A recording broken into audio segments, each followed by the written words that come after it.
পুরনো ঢোল নতুন বাজনা। দীর্ঘদিন ধরে আওয়ামী লীগ ও তাদের দোসররা বলে আসছে, বিএনপি আমলে নাকি বাংলাদেশ 5 বার দুর্নীতিতে চ্যাম্পিয়ন হয়েছিল। কিন্তু আসল তথ্যটা কি? তথ্যের ভিতরে ঢুকলে দেখা যায় এর পেছনে রয়েছে ভিন্ন গল্প। 1995 থেকে 2012 সাল পর্যন্ত ট্রান্সপারেন্সি ইন্টারন্যাশনাল দুর্নীতির ধারণা সূচক সিপিআই প্রকাশ করত এক ভিন্ন পদ্ধতিতে। বাংলাদেশ এই সূচকে প্রথম যুক্ত হয় 2001 সালে। সে বছরের জুন মাসে ট্রান্সপারেন্সি ইন্টারন্যাশনাল বাংলাদেশকে ঘোষণা করে দুর্নীতিতে চ্যাম্পিয়ন দেশ হিসেবে।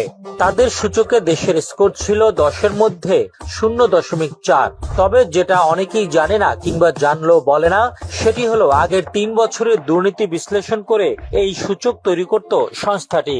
অর্থাৎ হাসিনার শাসন আমলের 3 বছরের দুর্নীতির কারণে 2001 সালে দুর্নীতিতে চ্যাম্পিয়ন হয় বাংলাদেশ। বিএনপি ক্ষমতায় আসার মাত্র 10 মাসের ব্যবধানে বাংলাদেশের স্কোর 0.4 থেকে বেড়ে হয় 1.2, অর্থাৎ দুর্নীতি কমতে শুরু করে।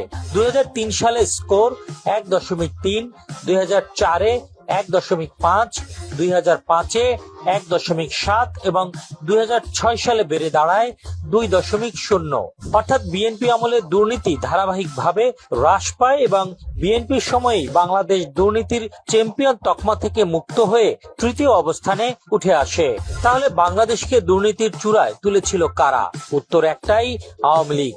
আর দুর্নীতি কমিয়েছিল বিএনপি সরকার। তবু এই তথ্য বেশিরভাগ গণমাধ্যমে আসেনি কখনো। প্রোপাগান্ডা ছড়িয়ে মানুষের মনে গেঁথে দেওয়া হয়েছে বিএনপি আমলেই দুর্নীতি ছিল চূড়ান্ত রূপে। বাস্তবতা বলছে সম্পূর্ণ উল্টো কথা। গত 15-16 বছরে ব্যাংক লুট হয়েছে, $200 বিলিয়ন পাচার হয়েছে, বিদেশে তৈরি হয়েছে বেগমপাড়া, পানামা পেপারসে এসেছে মন্ত্রীদের নাম, আর হাসিনার সরকারের সময় তৈরি হয়েছে বাঁশের রাস্তার ইতিহাস। ইতিহাস সবসময় নীরব থাকে না, এক সময় সত্য ফিরে আসে, আর মানুষ তখন বুঝতে পারে কে দেশকে এগিয়ে নিয়েছে আর কে শুধু প্রতিপক্ষকে দোষ দিয়ে নিজের অপরাধ আড়াল করেছে।